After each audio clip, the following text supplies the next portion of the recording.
And I think you maybe have experienced that. Well, you stay off the internet, so you don't really know that. But I appreciate you joining us on this short week, this holiday week. Let's dive into it. I know your press conference you just had, a lot of conversation about 442. I mean, that is an astronomical number. And in the amount of time that you've been able to accomplish it in comparison to Brett Favre, who's another absolute NFL GOAT, is remarkable. Did you have your thoughts on that number at all? Did you know this number was a thing coming up? I feel like for a lot of us, it kind of sideswiped. I didn't know this was even a thing coming.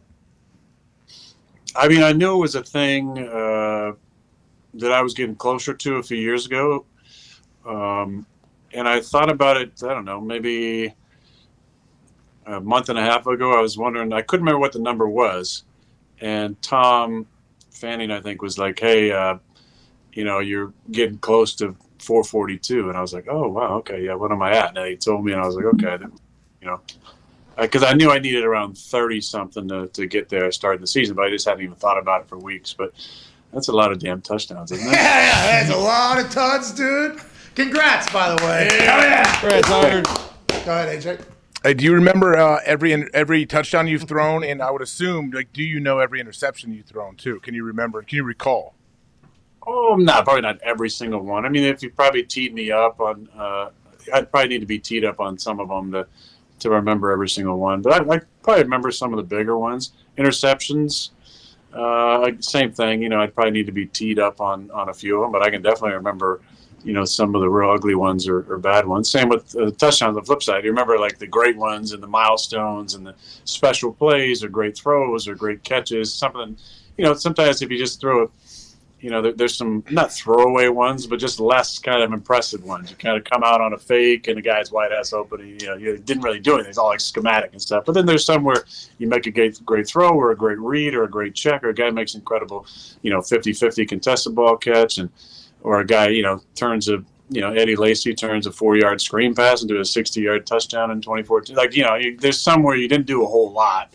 Then there's some where there's extraordinary plays from certain guys. I thought there was a chance that as you were talking there, you were actually going to run through all 442 touchdowns. I thought there was a chance right there. When you went to 2014 with Eddie Lacy where he turned a 4-yard catch into a full touchdown, and then there was the touchdown in 2009 where, I thought that was about to happen. But what I wanted to do actually is let's talk about every single interception you've ever thrown. Okay, let's do that entire thing. No, I'm joking, but that is a real thing. 193 fewer interceptions than Brett Favre. Everybody knows the game is different now. The amount of intelligence and information we have about the way football operates is different now than what it was. And Favre was a gunslinger, but you are as well, man. I think that is going to be something that is talked about through your legacy by the football people, about how you have this ability to hold on to the ball, and the ball is the program. Is that just natural? I think I've asked you before, and I don't know if you've done any more deep thought into it, but is that just something that it just happens because you're accurate, because of decision-making, because of coaching? Why do you think it is the way it is? I think it's ingrained in my brain as a young player that if you turn the ball over, you're not going to play. And I didn't feel like that I was ever in a situation where, until I got to Green Bay, and I mentioned this just a little bit ago in my press conference, the being around Brett was the first time that I realized there was somebody who was actually better than me at quarterback in the same room. Now, I had some great competitions, a competition in college, a competition at JUCO. Not really a competition in high school, but in the back of my mind, I was always thinking, if I turn the ball over a bunch, it doesn't matter if this guy can't play anywhere near as good as me. They're going to go with the guy who's not going to do that. So it was always kind of deep in my in the back of my mind, like, I got to take care of the football at all costs. Now, I think you learn in the process of that how to mitigate the risk of turnovers, and there's some that you can definitely take ownership of, and some that you can, but I think most of the most obvious ones are we touch the ball on every play. So when you're running with the ball, when you have the ball in the pocket, there are things you can do to avoid, fumbles. I think I've been, especially the last few years, really good in the pocket of not having, I haven't had any fumbles to date. Really in the pocket. I think I've fumbled twice. Once was given to me on a handoff. I don't know if they counted the A.J. Dillon one, but taking care of the football is really important in the pocket. And then when you're throwing the football, there's ways of lowering the percentage of interceptions. And I think what you just want to do at quarterback is eliminate the bad ones, the easy ones. If a guy makes a great play on the ball, that's awesome. But eliminate the blind throws that turn interceptions, the late down the middle throws turn interceptions, premeditated decisions that turn interceptions. If you can eliminate those, then you hopefully avoid the tip picks and the drop ball picks, which can happen to anybody. But if you're accurate with the football, I think you lower the percentage on some of those as well. Okay, AJ, I apologize because this is a perfect lead up to what I've been talking about all week, and I even posted about it. Did you turn that sumbitch sideways on purpose to MVS in the triple cover? Because people would think with your lack of turnovers and everything you just said that you're not a guy that takes shots. You threw into a defensive meeting, 3 guys, and did you shape your throw? And now MVS obviously had to make that catch, but it looks like it literally just hit him in the arms while he was running. It thing turned around. Can you do that? And is that what you did? Excuse me. So sorry to interrupt. Hey! Did you know at the age of 30, your testosterone levels start dropping 1% per year? Wow! That means you're gonna get fatter, more tired, and lose the strength that you once had. But no worries, our friends at Roman have the perfect product for you. So you can get back to banging weights, banging humans, and living your best life. $15 off right now. Get Roman.com/USA. Back to the action. Hey! Have you seen the movie Wanted? Is that the one where Angelina Jolie? Oh, yeah. Yeah. Bullets. No, I can't do that. But there was wind in the game for sure. It was blowing from their sideline towards our sideline, so right to left on that specific throw. But to me, that's not cover 3. That's a safety backside. I think Tony Levine was backside, and he was kind of a zone dropper. It was one high safety, so he was in the middle. And I think it was Queen was guarding MVS from the inside. Once he turned his back, I knew I was going to have a shot to put the ball in MVS's hands. Now, you look at it from behind, you're like, oh my God, it's a tight window and everything. It didn't look like that when I threw it. When I threw it, I saw the back of a defender, and I saw an area where I could get the ball to Marquez. Now, that goes back to a lot of drill work over the years of throwing the ball, on a no hitch in the gun off of 3 steps and how to be accurate doing that. But that's why it's so important to pay attention to the muscle memory of each of those throws in practice and in games, so you can go out there and execute in a situation like that where it turns into a really tight window. At the time, it didn't feel like a tight window. It felt like that was a high percentage throw because the defender's back was turned. Yeah, it was a layup, dude. Fuck it. Go ahead, AJ. Hey, were you surprised to see the Ravens go for 2 there at the end to try to win the game, even though you would have got the ball back with 40-some seconds and a timeout, and all you would need is a field goal? And what are your thoughts, I guess, on the whole analytics? It's gotten a lot of play, especially lately, of people going for 2 all the time, going for it on 4th down. Where are you with that? I love it. I think the media can use it to spin either way. They can laud somebody's aggressiveness when it works, like they used to with Doug Peterson, who was kind of on the front lines of really being aggressive, I feel like, when he was head coach of Philly. And then they can try and smash you if it doesn't work. But they've gone for it a couple times. They went for it against the Steelers a few weeks ago, I believe, as well. I love it. I love the aggressiveness. You felt like they were going to do that. That's why, they were down by 11, and they, on their own 26, I believe, or 29, and went for it on 4th down with 11 minutes left in the 4th quarter. So I think they were worried about stopping our offense. We put together some good drives back to back, and they thought that was, at that time, was the best time to do it. They probably thought late in the game, let's go win this thing. We got a backup quarterback, even though he's playing lights out. We have a lot of different, COVID substitutions on defense. Let's go try and, get ahead and see if we can, see if we can hold them on defense in 41 seconds. So I think it's great. I think, I saw some clip of Andrews telling Harbaugh that was the right thing to do, and that's exactly what I would tell Matt. If he said, hey, I think we should go for it here, putting the ball in your hands. Now, I think you can debate the call. They ran basically a sprint out 1-man route to their best, of that game. He was their best option. He had 140 yards, 150 yards, a couple touchdowns in the game.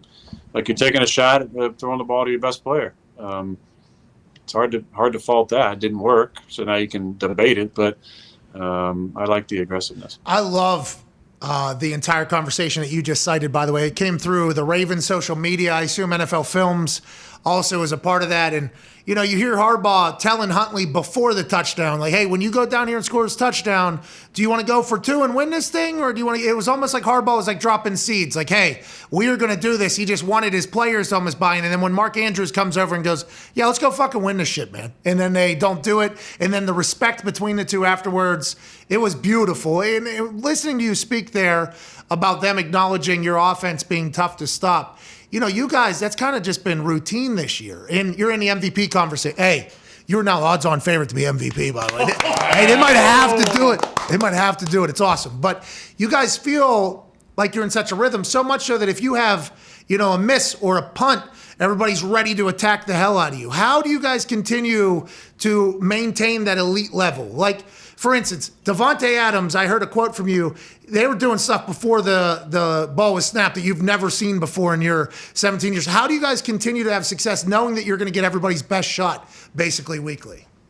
Well, it feels like that's the way things go in general with us. We travel so well, and we have the prestige of the organization that we play for. And I don't mean age could probably vouch for me on this one, but I've always felt like we always get everybody's best shot.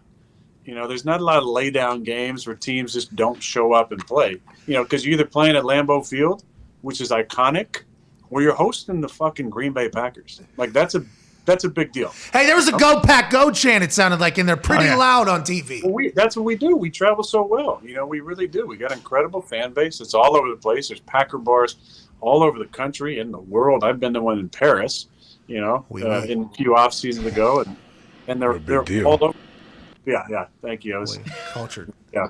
I probably shouldn't have said that because now he's try and slam me for some humble brag. But no. Yeah, you live good, dude. You're sophisticated. You're cultured, dude. You've been to the Louvre. We get it. Arc de Triomphe. Oui, bonjour. Okay. No worries, dude. Go ahead. Go on what you were going to say, though. Packers fans travel. You're trilingual. You got English, Pittsburghese, and French. Yeah. You got your Gucci's on? No, hey, a quick question, though, honestly. Like that thing they did to Davante, immediately upon you guys motioning, I think, A.J. Dillon back, as soon as you see that wide open to the outside, I don't know, is that a scheduled call for him to break outside, or is that just you and Davante like, oh, everybody knows exactly where the ball is going right? It felt like everybody knew exactly what was going to happen except for the two guys that were supposed to be covering Davante Adams. Is that... I mean, I would say the leverage was slightly outside for sure on him. And this is just a little behind the scenes, fun little snippet that I enjoy sharing. But before the play, Matty goes, "Hey, if you don't like it, call timeout." And it was kind of a little bit of a later call and a play that it was like our third favorite play in that situation. But you know, so he calls it in, and I'm thinking, yeah, that's a good point. Like if this doesn't look great, you know, maybe we should burn a TO. And the pre-snap look when AJ came in motion. I was just thinking, oh, this looks pretty good. based on something that happened a possession or two earlier where we ran a run play, and Davante had a similar route on the backside. And I handed the ball off, and I looked to see what happened over there because pre-snap leverage was terrible. And Tay had beaten the pre-snap leverage.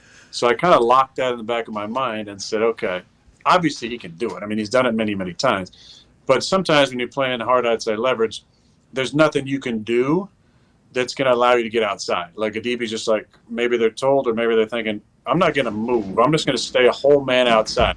What did Davante do? He gave a hard stick on the play where I didn't throw it to him. I locked that away. I came back. And that was always in the back of my mind when AJ was going in motion. I just got to trust that he's going to win. And sure enough, I mean, his release is so ridiculous. But I haven't seen a lot of coverages like that. And he deserves it because he's had a fantastic season and he's such a dynamic player. You said that was like your third favorite play in that situation. Why wouldn't you just run your most favorite play? Most favorite, dude. I think we'd run the first two already because we'd already been down. So we might have, you know, three third down plays, you know, inside the 10 or whatever. And I think we'd already had a couple third downs. So we'd already run those two other plays. And that's why. Hey, I got a quick question before Ty has a good. Hey, Ty's got a good one today. Ty's got to go in. I mean, I'm excited. Hey, Ty's got to go in. He's wearing that Had to. That jersey's been worn at Lambeau, dude. That's right. All right, quick question. Before the kneel down at the end, they had Skycam on your face, always on your face at all times. You always look comfortable and cool. It makes no sense. Even when your special teams is giving you starting field position at like the 10 when it shouldn't be there, you just somehow, hands in jersey, calm, cool, and collected in there. It sounded like you gave a motivational speech to the boys before the kneel down. What is the conversation there? Are you reminding them of P's and Q's, or are you telling them, hey, this is fucking awesome what we're doing? What is that kind of speech that's happening between you and the huddle right there? Well, I think a lot of it needs to kind of stay in the moment. It's things that kind of come to your mind at certain times. You just enjoy relaying, and those are the moments that are special. I really think those are the moments where the kind of world kind of strips away, and it's the simplicity of football at its core, which is relationships and inspiration. Being able to be inspired by your teammates, to have accountability to those guys, to want to live up to the expectations those guys have for you, and then just being in the moment. And it hit us at that point. We'd recover the onside. We're going to win the game. It's a hat and T-shirt game. We're going to be the NFC North champs. And so often, I think in this game, we put that up as like our first goal, right? And then you achieve the goal, and it's like, we have way more goals than this, right? This is just our first goal, And one of my messages was, let's enjoy this, guys. Like, this is cool. This is really special. I know it's not the ultimate goal, and we all want to win a championship, but in 14 games, we just accomplished our first goal, and we're the first team to have a playoff berth, and it was 3 years in a row being NFC North champs. Like, that's a big deal. Like, don't lose perspective in this. This is really hard what we do, and it's not easy, and every year is different from a challenge standpoint. So that was one of my messages. I talk a lot about manifestation and about perspective. Manifesting the thoughts and the desires of your heart into actuality by the language that you use and your focus and your dream time and your journaling and whatever it might be to get yourself in the right mindset. And the other part is perspective and realizing, we don't have to be worker bee robots that, can't realize how special these moments are. So that was kind of the message to the guys, and it just kind of hit me in that moment. I really believe in, especially in those moments when it's hard fought games too, that there's a class you can carry yourself with, has appreciation for your opponent. It was just one of those.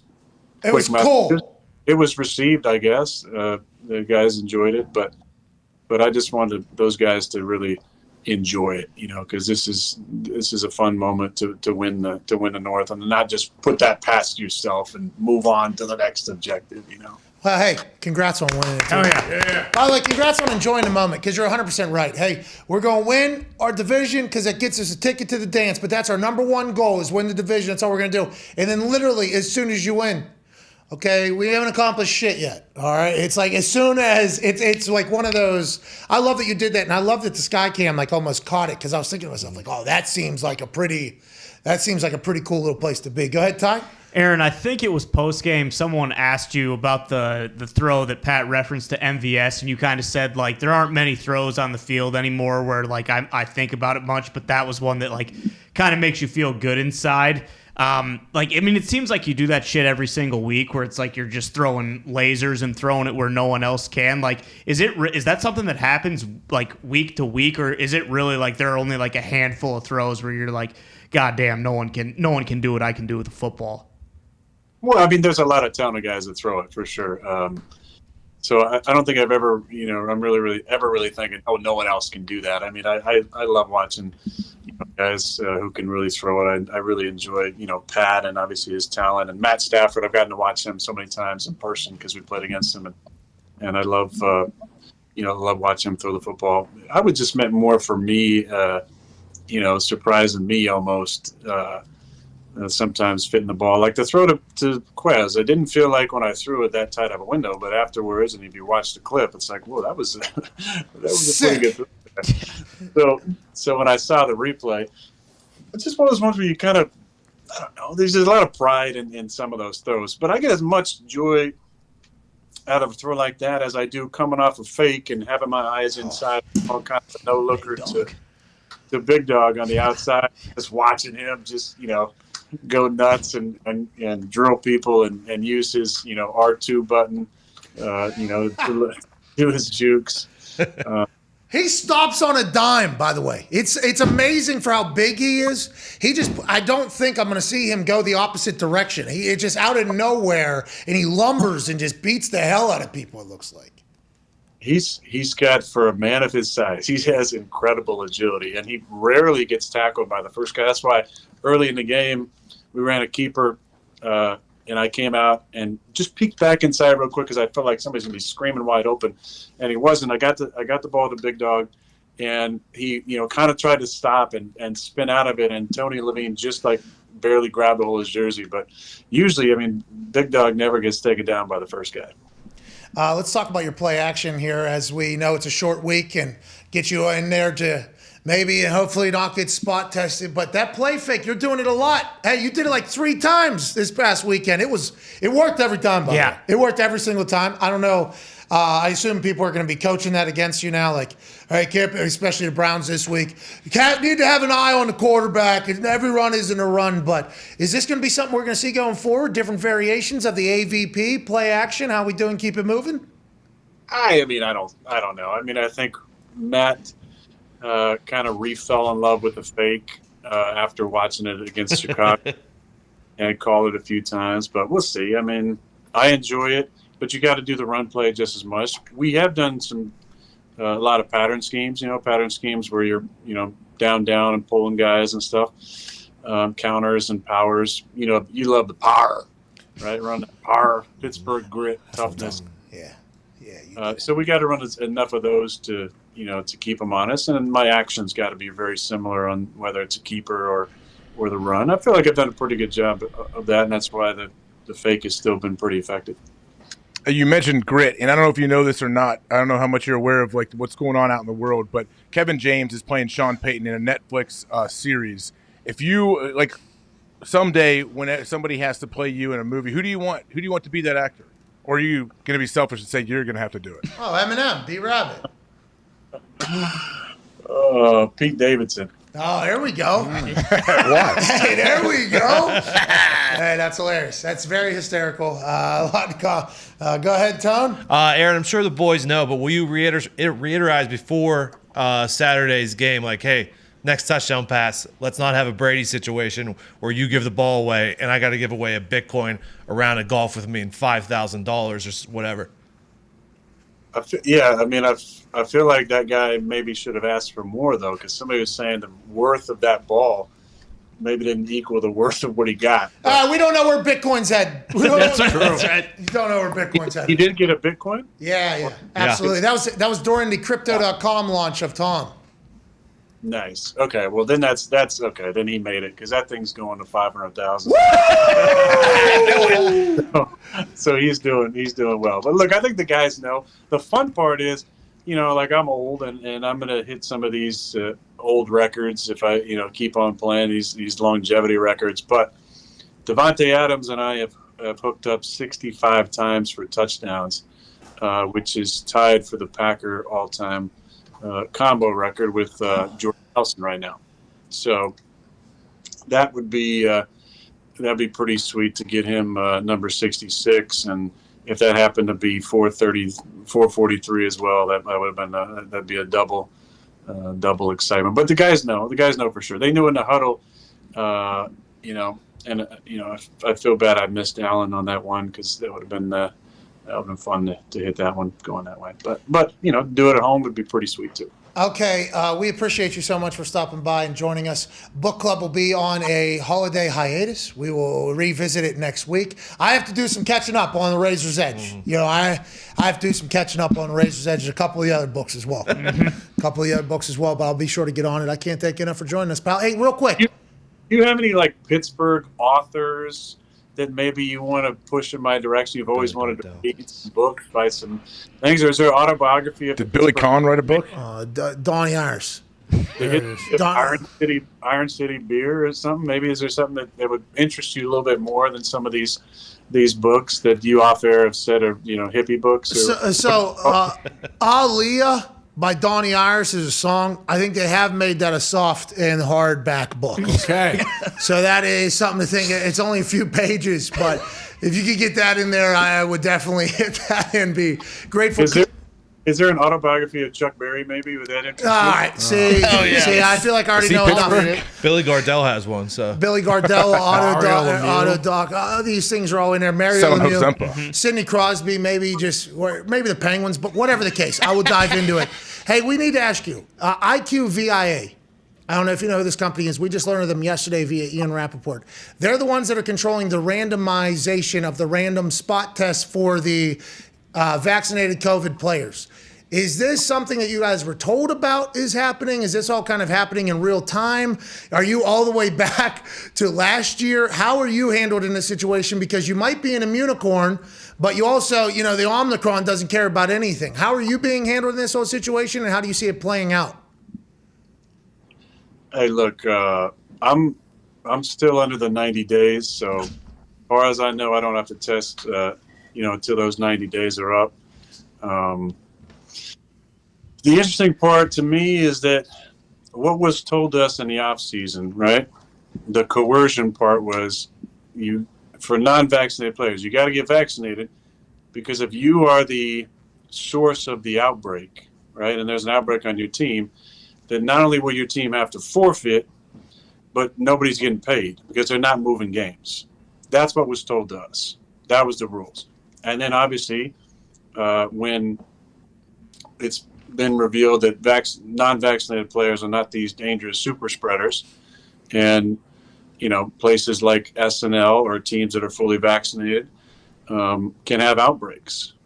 And so now they've adjusted the rules. They're going to, I guess, maybe change games. It's all in flux. Like we found out that, after Sunday, everything was changing. There wasn't this different. The protocols were being adjusted, and games, were okay to be moved, and testing was who knows, and zero testing, I think, for vaccinated players, and non-vaccinated players who haven't contracted COVID still have to test and adhere to all the same rules for scientific reasons, I guess. Sound like you love it, dude. It's great. You've been playing great since Dr. Joe Rogan has really done his thing. You're on an absolute run right now of greatness. Yeah, and let me finish this. Yep. Is I think the one frustration that I have in all of this is that throughout this entire time there hasn't been real conversation around health. Like as far as giving people things to think about when it comes to health, like how to be healthier, right? As far as, your diet and vitamins and exercise and those type of things. But the other thing that hasn't been talked about is treatments, right? So I just don't believe, and obviously I talked to a lot of friends who had COVID, including Joe, and figured out a protocol that I had ready in case I got COVID, that basically took my symptoms from what they were to non-existence in 36 hours. I came on and did your show on that Friday, right? And I got tested positive on Wednesday. But I don't understand why society and the NFL hasn't talked about legitimate treatment options. And monoclonal antibodies, I believe, is one of them. It's not some, ivermectin obviously has, negative attachments with it. It's controversial. CNN labeled it horse dewormer, but it's being used in Japan and India and other places. But if you don't do any of that, like at least can there be conversation around treatments that can help our guys if they have major symptoms to recover quicker? Now, if they don't have major symptoms, then I think the league is actually doing some good things now. With if you're asymptomatic, right, and you test positive, I don't know. Who are you endangering if you have zero symptoms and tested positive? I think that's where the conversation kind of came to over the last week, when you had all these asymptomatic players, vaccinated players, who were testing positive, and wondering why they weren't able to play. So it's going to be in flux. I just wish there was more conversation around health and around treatment options moving forward, and hopefully there will be. Hey, there's no conversation or dialogue anymore between two sides of things. Whenever you're on one side, you don't want to hear the other, and when you're on the other, you don't want to hear the other because you're smarter than everybody and you're better than everybody. But I do appreciate the fact that on this show, I feel like we've garnered and generated some conversation hopefully out there. And as time continues to roll on here, we'll find out who and what is potentially accurate and who is maybe just being an asshole and lying about everything. We'll find out. That's what time will do. Hindsight's the greatest. We can't thank you enough for joining us. Good luck this weekend on Christmas. Hey, Merry Christmas, you guys, and hopefully we give you some entertainment on Saturday. Hell yeah. Hell yeah, dude. Aaron Rodgers. Yeah. Hey, man, can we just have a conversation, he's saying? What are we doing? What are we doing right here? What, you think people are going to feel strong one way or the other towards some of those comments? So I think what he just said is, everybody's going to just take him for what they were. And that was just him saying, from my personal viewpoint, this is how I feel. I don't think everybody else should feel this way, but we should at least have a conversation. I'm sure everybody will just be real reasonable. Oh, yeah. Yeah, for sure. Let's get to a break. This is misinformation. This guy.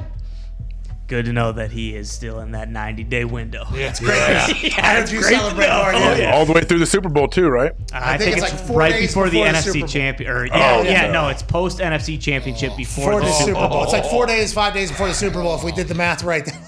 54 days till the Super Bowl. Let's go, dude. Here we go. 102 days till WrestleMania. Feels like Hell yeah. feels Here like we not go. so long ago you were doing the countdown to the season. It was I know. Yeah, now we're Scary. back. 54 days to the Super Bowl. Is that what you said? Yeah. Let's go, dude.